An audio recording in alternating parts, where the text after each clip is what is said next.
The season is off to a busy start, with 7 events already in the books. In this video, I'm recapping how things have gone competitively, what adjustments I'm making in my game now that I have some downtime, and based on requests in the comments, I'm sharing an open look at the financials behind the finishes I've had in the first stretch of the season. Wow. It's all part of the reality of trying to make it in professional golf.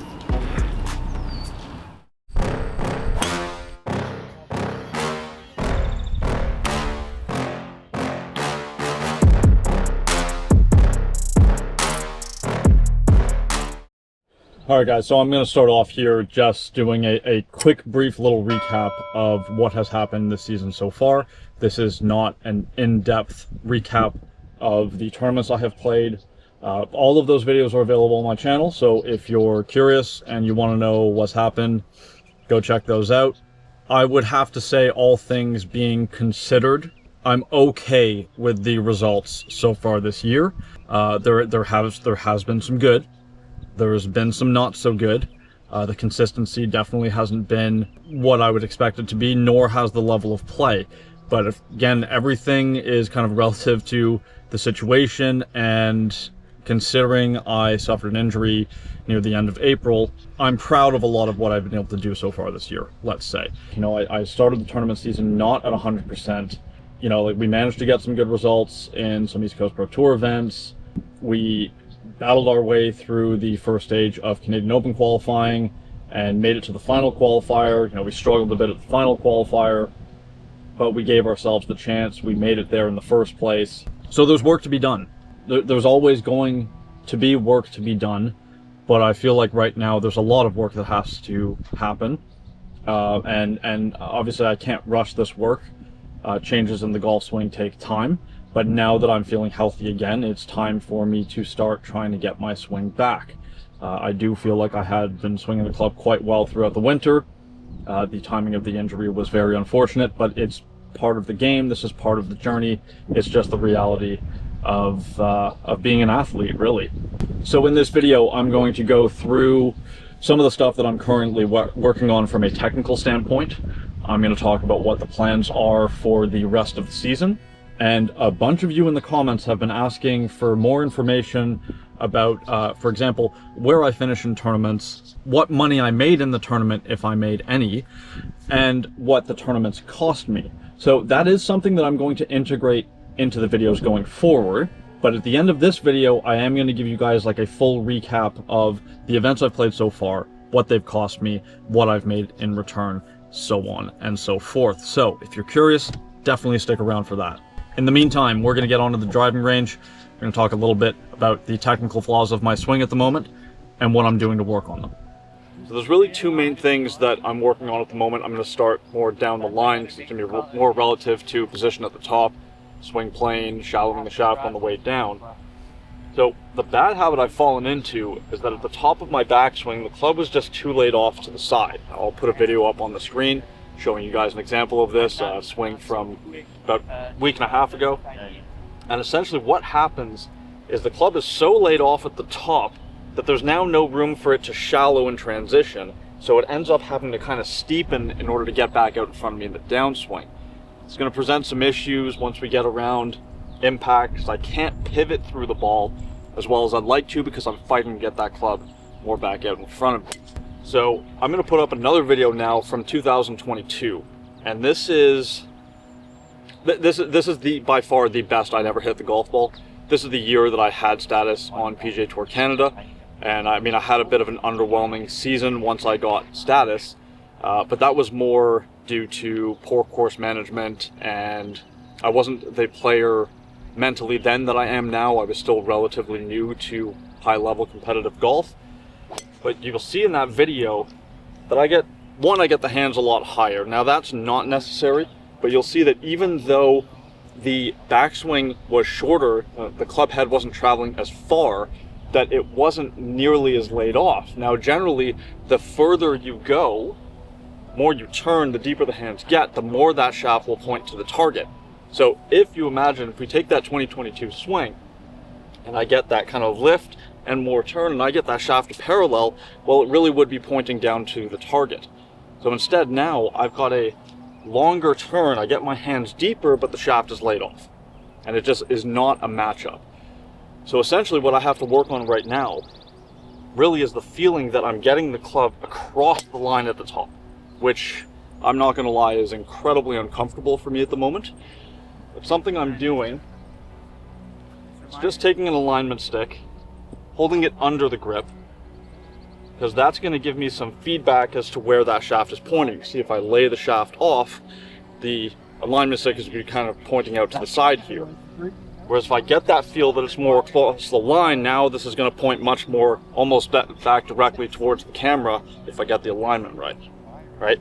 So I can just kind of stand here or anywhere really and just practice backswings and trying to get that alignment stick to point away from the target. Basically just gives me more awareness as to where that club is at the top.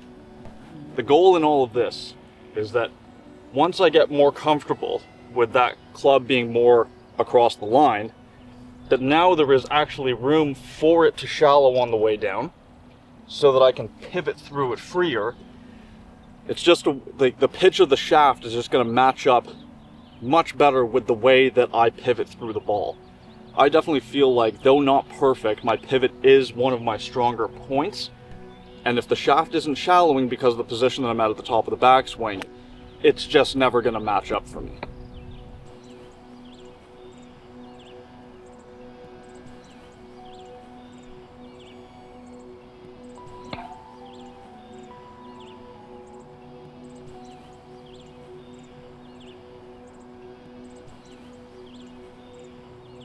Now, my plans for the rest of the summer. I do have a fairly full schedule locally for the rest of the summer. Obviously, I would like to travel more and try to play in some bigger events. The problem is budget. Playing professional golf is extremely expensive, as I'm going to lay out to you guys a little bit later on in the video, even when you're not playing at the highest level. I do have to give a quick shout out to my sponsors who help me financially and really allow me to continue pursuing this dream. For this year on board, obviously we have Golf Griffin des Sources, we have Senlon Montreal, Service Juridiques Denis Monette, or Denis Monette Judicial Services, and Groupe Cigi Consulting. So thank you all very much for your support. None of what I do would be possible without you. Now, that being said, the money that I do have available to me, I have to be very careful with it because, as mentioned, professional golf is very expensive. So I have to kind of limit the amount of travel that I do. Things like paying for airfares to go to events right now is just really not that feasible. The other reason why I've got to be pretty, call it frugal with this money, is that at the end of the season, I really want to compete in Korn Ferry Tour Qualifying Series, or actually now it's the PGA Tour Qualifying Series presented by Korn Ferry, because there is actually 5 PGA Tour spots up for grabs if you make it to the 4th and final stage. Now, the way that that qualifier works is you start with pre-qualifying. If you make it through pre-qualifying, you go to first stage. You get through first, you go to second, you get through second, you go to third and final qualifying. Once you make it to final qualifying, you are guaranteed status on a tour. Top 5 in the past have gone PGA Tour, and then you've got a whole whack of players below that who go to the Korn Ferry Tour, and then below that, again, PGA Tour Americas. So this really is the goal for the end of this season. I realize that the state of my game right now, it's not good enough. It is not good enough to get through that qualifier. I do believe that I can get my game back up to the level where it needs to be. I feel like mentally I'm in a good place. Physically, I'm feeling much better. It's just about getting the technique down a little bit more, making it a little bit more consistent, and just getting reps in. Now, the other issue to do with going to this PGA Tour Cube School presented by Korn Ferry is it is a massive financial investment. I did go 2 years ago, back in 2023. Now, at the time, I had status on PGA Tour Canada, or at least, sorry, the previous year I had status on PGA Tour Canada. So I had an exemption through pre-qualifying. I was able to go straight to first stage. That exemption for me has run out, so I would have to start at pre-qualifying. But as an example, 2 years ago when I did it, to register for first stage, the price tag was $5,500 US. just the entry fee. And that was at the time 7,500 Canadian dollars. And then I still have to get there. I have to pay for accommodations. I have to pay for foods, all of the associated expenses that come along with playing in this tournament. And if you continue graduating from one stage to the next, obviously the expenses just get larger and larger, not necessarily in terms of the entry fees, but it means that I'd have to spend the majority of the South down in the fall. And like, I am lucky that I have, you know, somewhere in Florida, in Pensacola, where I can play and practice, and I have people that I can stay with. I'm very, very grateful for all of that. But it also means that I'm away from home. I can't teach, means I'm not earning an income. So I would need to have quite a good stack of cash banked to be able to go down for this qualifier. So the plan is, let's improve the game, let's get better results on the course. The money that I win, I will reinvest back into the project so that I can hopefully go to Q school in the fall. You know, I'm not working with a manager or an agent at the moment. It's something that I want to change, because I do, you know, I play professionally. That involves a lot of practice time. I teach to supplement my income, and I am editing all of these videos for the YouTube channel. I just don't have enough time in the day to be kind of running the business side of things, trying to find sponsors and or investors who are willing to embark on a journey like this with me. So I am looking for somebody to get involved with that, and then we can look at maybe, you know, maybe trying to monetize a series where I go down to Q school and every video is presented by a certain sponsor, let's say. Anyways, I don't want to bog you guys down with too much information here, but basically, short-term goal, continue improving, continue competing more on the local level, get better results more consistently. The mid-term goal is to get down to Q school in the fall and try to get status on one of the tours that fall under the PGA Tour umbrella. The long-term goal is to continue pushing until we reach our goals.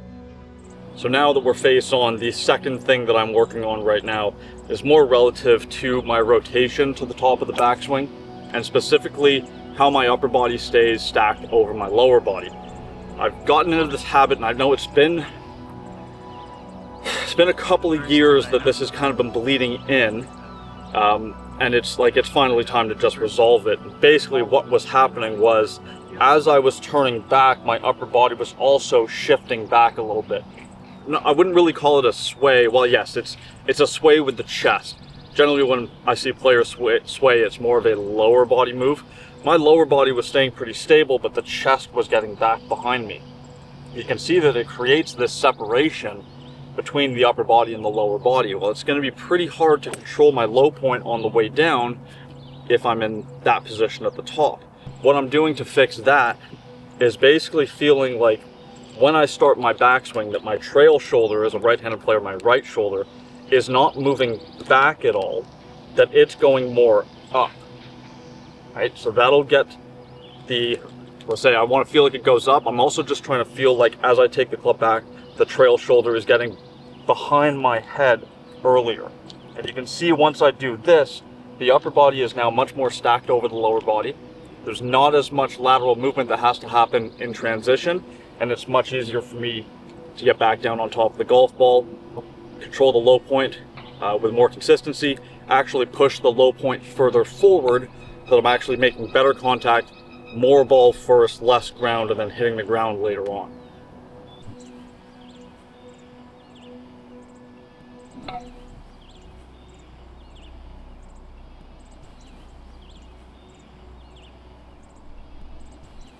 All right, guys, hope you've enjoyed this kind of update where we're at with the game and what I'm working on. Something a little more technical. We haven't done a ton of this on the channel, at least not in season. That stuff's usually reserved a little bit more for the off season.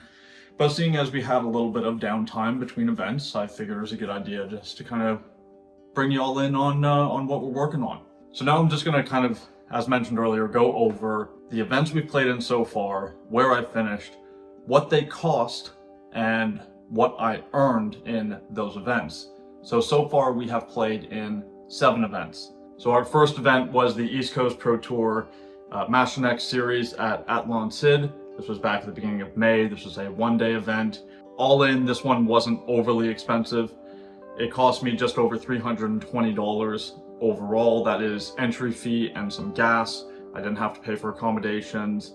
It's close enough to home that, you know, I didn't have to eat at restaurants or anything like that. In that event, I finished in a tie for 9th, and I made no money, unfortunately. There weren't a ton of participants, so the purse was much smaller. I think they only paid out to like 4th spot. Next up was my US Open local qualifier. This was down at Shaker Ridge Country Club in Albany, New York. Now this one obviously is going to be more expensive than the previous one. The entry fee is not overly expensive, $200 US, but then there's travel, gas, accommodations, and a few days worth of food, as well as the practice round. All in, that tournament cost me just under $800, $792.42 to be specific. I don't have a spot where I finished because it's either you're in the top 4 and you make it through, or you're cut. So in that one we were cut. And seeing as it's a qualifier, there are no earnings whatsoever. The following day we had an East Coast Pro Tour, and again a Machinex Series one-day event at Le Blainvilliers. Costs for this one were similar to the Avalon Sid one, though it was a little bit less gas, so this cost me $301 all in. I finished in 5th place and made $305. So for that event, we had a, well, let's just say I made $4. Next up was the RBC Canadian Open Regional Qualifier at my home course of Griffin des Sceaux. Again, this one not overly expensive. Basically just the entry fee and some gas. So we're looking at $340 overall to get into that event. That one I did finish tied 12th. There are no earnings for that event, but we did manage to get through to the final qualifier. Now, before going to Toronto for the final qualifier, we did play in the Golf Quebec Spring Open. This is always a great event for pros because it's not overly expensive to play in. It's $265. Well, sorry, it cost me $265 all in. I believe $225 was the entry fee, and then gas to get there for the tournament day and for the practice round. I finished tied 3rd amongst professionals in that event, and that netted me $1,412.33. So we actually did turn a profit there. A few days after that, Matt and I took off for Toronto for the RBC Canadian Open final qualifier. Now this was an expensive one. You know, we had to cover 3 nights of accommodations.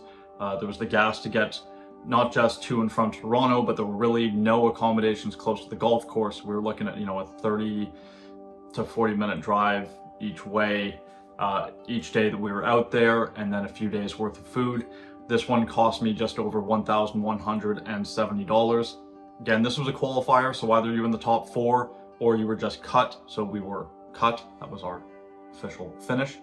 And because it's a qualifier, there were no earnings whatsoever. So essentially whatever money we had made at the Spring Open pretty much just covered the expenses for the final qualifier. And last but not least, to finish off this kind of first third of the tournament season, we had the East Coast Pro Tour Desjardins Classic in Saint-Georges, Quebec. Again, this one was a little pricey. It's a 2-day event. We had to be up there the day before for the Pro-Am, so it was 2 nights accommodation, it's 3 days worth of food, it's a bunch of gas money, and for whatever reason, the accommodations in St. Georges this year were not giving away hotel rooms. I'll tell you that. I mean, we're not staying in a very nice hotel. It cost us $300 for 2 nights, and that's one of the cheapest things I could find in the area. All in all, this cost me just a few dollars less than $1,200 for the 2-day tournament. We finished in 17th place and didn't make a paycheck. Now, I don't want this to sound like I'm kind of throwing shade at the East Coast Pro Tour here. For whatever reason, there's been less players signing up for events this year, and the less players there are, the less money goes into the purse. Though all things being said, to, you know, finish in the top 20 at a 2-day event in one of their bigger events and not make a paycheck, it just kind of sucks. I'm not saying I should be making my money back, but just getting something back is helpful.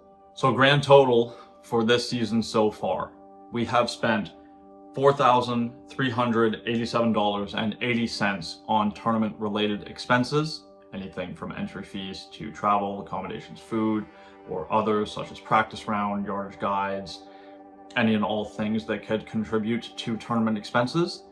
And through those 7 events, keep in mind 3 of them were qualifiers where there was no money to be made, but so far we have made $1,717. This means that so far this season we are operating at a net loss of $2,670.80. And unfortunately, this is obviously we're not always going to operate at that much of a loss. I had some fairly poor results in a couple of these events. I guess the point that I'm trying to make here is that it's practically impossible to not be at a loss when looking at your expenses when you're playing at the level that I'm playing at right now. In fact, that also would apply to like PGA Tour Americas. You kind of have to get up to somewhere like the Corn Ferry Tour before you're actually going to start making a profit and earning a living. If I think back to the year that I played PGA Tour Canada back in 2022, we were looking at over $50,000 in expenses to get through the entire season.